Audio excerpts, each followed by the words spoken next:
What's up? Welcome back to IDB. My name is Michael. In this video, we have 50 tips, tricks, and hidden features for your iPhone. So I hope you're ready to learn something new. Grab your phone to follow along. Let's go. Number one, in any app, if you have the keyboard open, you can make it one-handable. All you have to do is press and hold on the emoji key, and you can choose either left side or right side. So I'll choose right side here, and now you can see the keyboard is a lot smaller and easier to type on one-handed, or if you just have a bigger iPhone.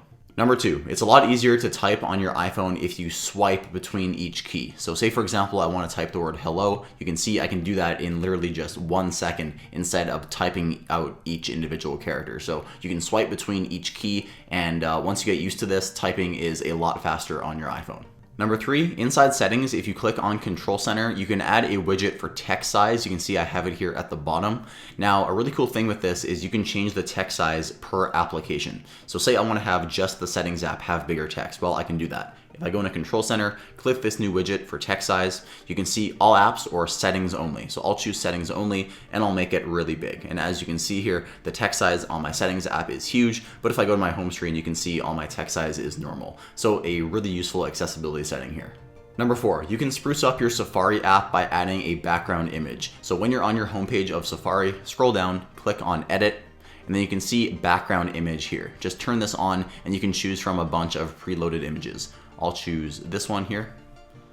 And as you can see, now when I open Safari, I have a nice cool background image.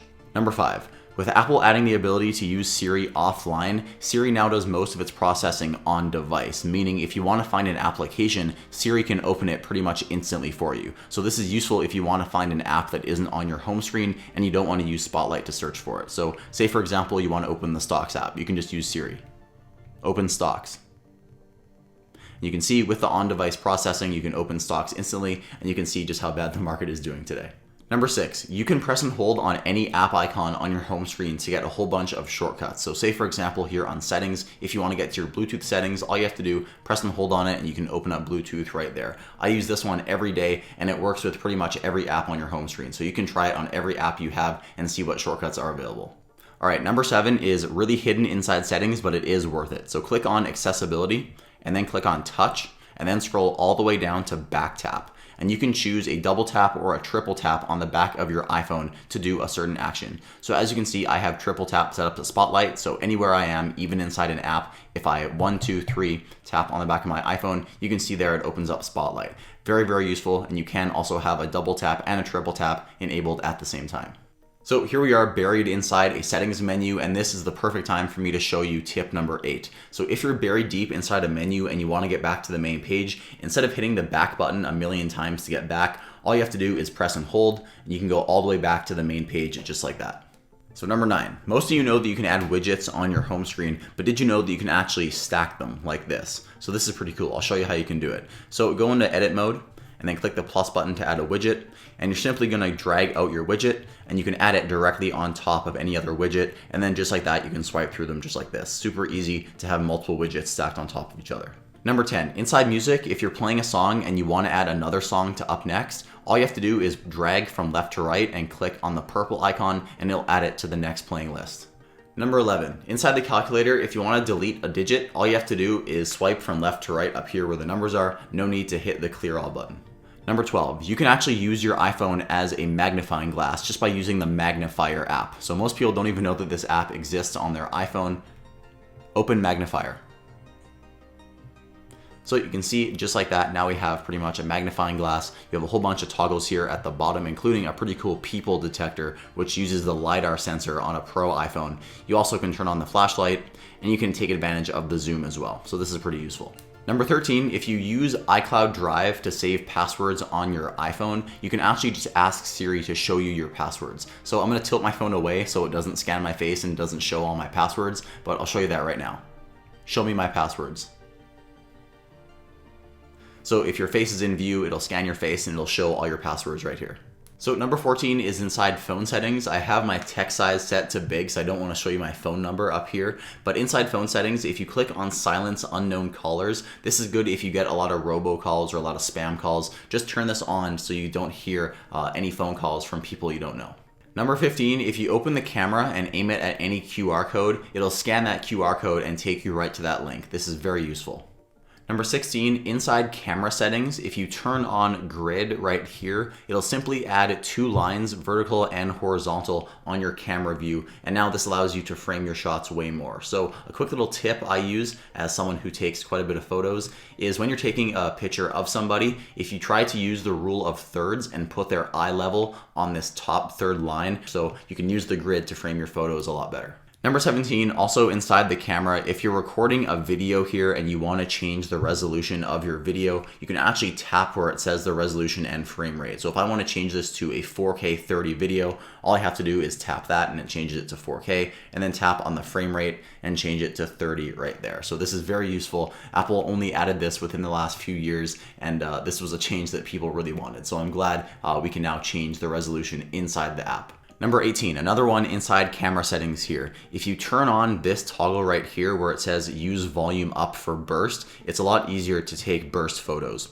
So before, inside the camera app, the only way to take burst photos is to press and hold on the shutter and then drag the shutter to the left, which is kind of annoying. But now all you have to do is press and hold the volume up button, and then your iPhone will start taking a bunch of burst mode photos. This is very useful. Number 19, staying inside the camera. If you open the camera app and you need to record something instantly and you don't want to swipe over to video mode, because as you can see, it takes there about a second of lag, all you have to do is press and hold on the shutter button, and just like that, instantly you start recording a 1080p video. Number 20, if you're in Safari and you have a whole bunch of tabs open at the same time and you want to close them, you don't have to close each one individually. All you have to do is press and hold on the tabs button at the bottom right, and you can choose close all 3 tabs and close them with just 1 click. Very fast and very easy. Number 21, when you're inside a note, if you click this camera icon, you can choose scan documents, and you can use your iPhone as an entire document scanner and scan in as many documents as you want. You also have some toggles at the top here, such as flash and making it black and white. So I've used this a few times and it works very, very well. Number 22, if you're running low on iPhone storage, jump into settings, general, and then click on iPhone storage. And then the number 1 recommendation here, if you don't have it turned on already, should be offload unused apps. So what this will do is it'll pretty much delete 99% of the application on your phone except for the critical data to save a whole bunch of space. You can see here on my iPhone, it says save 1.48 gigabytes, but you could save, if you have a whole bunch of apps on your phone, upwards of 9-10 gigabytes if you have a whole bunch of apps you rarely use. So I'd definitely recommend turning this on if you're running low on space. For number 23, we are going to do the opposite of save space. We're going to use a lot of space on our iPhone. So this is for music. If you click on music and then click on audio quality, you can actually choose lossless audio, which is going to get you a much higher codec streamed on Apple Music. So if you have a high capacity iPhone, or if you just want to get the absolute best audio quality out of your iPhone with Apple Music, make sure to turn on lossless audio and you'll have much better audio quality through Apple Music. Number 24, you can do some quick math inside of Spotlight on your iPhone. So if you drag down, you can actually type right here to do your calculations. So if I want to do 25 times 34, you can see it gives me an answer right there, and you don't have to open the calculator. Number 25 is to use the Measure app on your iPhone to get quick measurements in your environment. So I'll open it right here, open Measure. So this works better if you have an iPhone with a LiDAR scanner, so one of the Pro iPhones. As you can see, my iPhone is instantly able to recognize the environment around it. You can see it works there on the wall, which is really cool. And this is really useful if you just want to get a quick measurement of something you're selling online, or if you want to measure a doorway or a desk. It's kind of fun to use the Measure app. What Apple has been doing with the AR recently is really cool. For number 26, staying inside the Measure app, if you actually point it at a person and their feet all the way to their head are in frame, it'll actually give you their height. This works better if you have an iPhone or an iPad with a LiDAR scanner on the back. Number 27, inside the Clock app, if you have a stopwatch going, you can actually swipe to get a different UI. So here you can see this is more of an analog UI. I really like the way this looks, but the default one on iOS is just this boring digital one. But if you want to spice things up a bit and have a different look to your stopwatch, you can swipe and have this right here. Number 28, inside settings, if you want to search for something, you can actually do that just by dragging down, and you can see search right here. So if you want to search for a previous tip I showed you in this video, such as back tap, all you have to do is type it in, and you can see it'll take you right there to where it lives inside settings. Number 29, inside maps, you can actually change the way the map looks. So if you click this icon on the top right here, you can see it gives you a whole bunch of different UIs. So I believe it's default set to Explore, which is kind of just this hybrid look. But if you want to have more of a satellite view similar to Google Earth, you can click on Satellite. And as you can see there, it now looks just like the actual Earth does. For number 30, we're heading back to Safari. So if you have two tabs open and you want to switch between them, instead of clicking on the tabs button and then going back to your website like that, you can actually just swipe on the tab at the bottom and you can switch between your open websites just like this. Number 31, inside FaceTime settings, if you turn on this toggle here that says eye contact, this is probably one of Apple's coolest demonstrations of machine learning. So what it'll do is it'll make it look like to the other person on the line that you're making eye contact with them and looking at the camera up here, even if in reality you're actually looking at the screen on your iPhone. This is very, very cool. Number 32, if you want to edit text and you have your keyboard open and you want to change where your cursor is, all you have to do is press and hold on the space bar and then you can move exactly where your cursor is in the text field just like this. This is very easy. Number 33, this is pretty cool. So if you want to quickly copy or paste something, once you have the text selected, all you have to do to copy it is pinch in with 3 fingers. You can see there at the top it says copy. And then if you want to paste it, all you have to do is flick out with 3 fingers, just like that. So this is a very fast way to copy and paste stuff on your iPhone.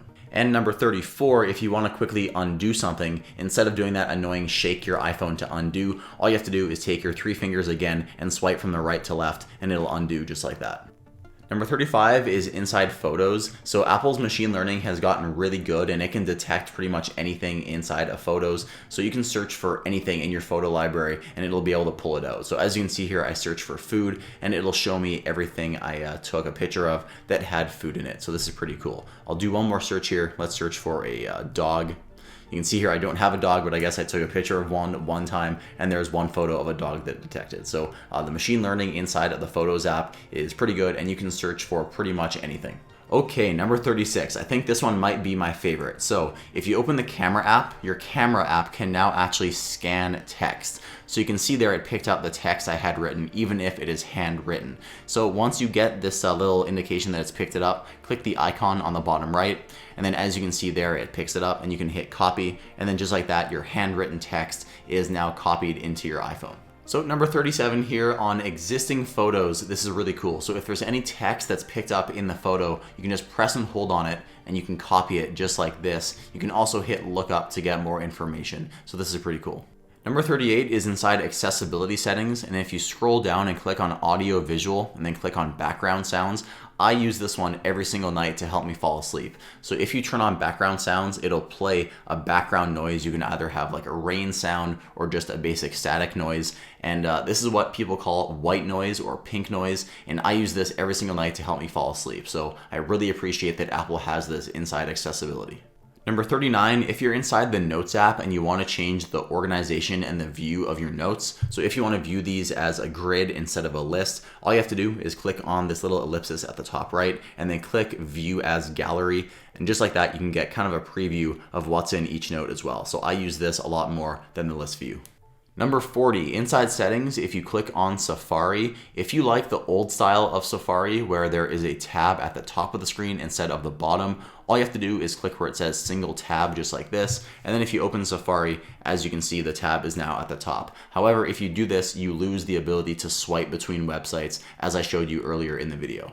Number 41 is drag and drop. So this works system-wide and you can drag and drop pretty much anything, photos, text, links. But in this example, I'll just be dragging a photo into the Notes app to show you how it works. So I'll pick up a photo in my Photos app just like this.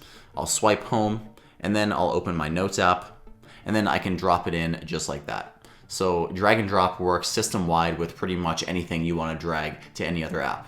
So going back to this photo for number 42 is you can actually adjust the date and time that a photo was taken. So this is useful if you use, for example, a different camera and you imported it and some of the metadata got adjusted and the date and time associated with the photo are incorrect. So in the photo view, just swipe up and then click on the date and click adjust, and then you can change the exact date, time, and time zone for the photo. So number 43 is adding a caption to your photos. So I'm back to this photo again, and I use this quite a bit. So swipe up and you can click on add caption right here, and I'll just call this driving range with Corey. And just like that, I'll always remember why I took this photo, because I went to the driving range with Corey. So you can add a caption to pretty much any photo you want, and it can be as long and detailed as you want. Number 44, in Safari, you can open the app and navigate to a website without even typing a single letter. So open Safari, and then you can click this microphone, apple.com. And just like that, you've navigated to a website. So Apple pretty much stole this from the Google app, but I'm glad they did because it's a very useful feature. Number 45, inside settings, just below cellular, you can see if your carrier enables it, personal hotspot. So this is awesome if you have an iPad that doesn't support cellular, but you do have your iPhone, which does have a SIM card in it. You can share your cellular connection with any other device, your Mac, your iPad, whatever. So if you just turn on allow others to join, this will pretty much allow any device to see it. And if you turn this off, only devices associated with the same iCloud account as your iPhone will be able to connect to this. Just don't use the same password as me, please.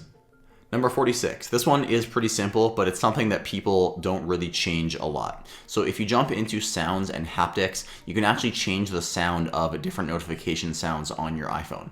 So for me, whenever I get a new iPhone, I just hate the default ding noise of a text. So I always change it to this, as I found it's a lot easier on my ears. So you can mess around with this and you can change the various notification sounds on your iPhone.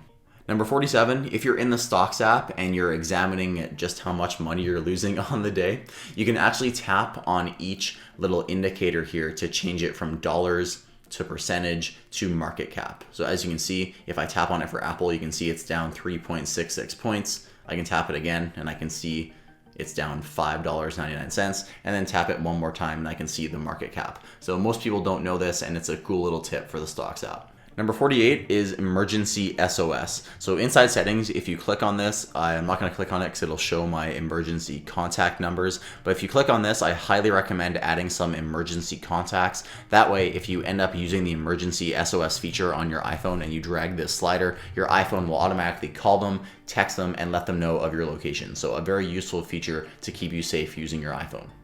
Number 49, staying inside settings here, if you click on where it says home screen, if you're sick and tired of every time you download an app, it adds it right to your home screen. If you just want it to add to your app library and you don't want to see it because you think you might only use the app a few times, we'll just change it from add to home screen to add to app library. That way when you download a new app, it won't add it to your home screen. And finally, we've reached the end at number 50. This one is pretty fun. If you jump into Siri and search, you can change the voice for Siri. So if you click on Siri voice, you can see there are 5 voices now. Apple is constantly changing these. And you can also change the accent, which Apple now calls the variety of Siri. So this is pretty fun. I might change mine to a British accent. Hi, I'm Siri. Choose the voice you'd like me to use. So I hope you guys learned something new in this long list of 50 tips, tricks, and hidden features for your iPhone. I want you to comment down below telling me what your favorite tip was. Thank you so much for watching. My name is Mike with IDB. I'll see you in the next video.